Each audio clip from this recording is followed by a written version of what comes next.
السلام علیکم دوستوں، welcome back to our channel find Urdu.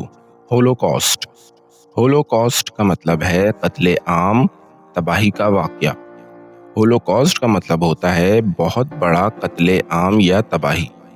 یہ لفظ اکثر ورلڈ وار 2 کے دوران نازیز کے ہاتھوں یورپ کے یہودی لوگوں کے قتل عام کے لیے استعمال ہوتا ہے۔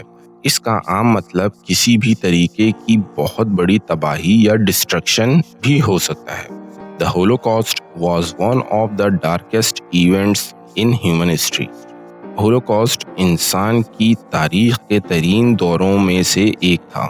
تو دوستوں، ہولوکاسٹ کا مطلب ہے بہت بڑا قتل عام یا تباہی، جو اکثر ورلڈ وار 2 کے دوران ہونے والے انسیڈنٹس کے لیے استعمال ہوتا ہے۔ امید ہے اب آپ کو ہولوکاسٹ کا مطلب سمجھ میں آ گیا ہوگا۔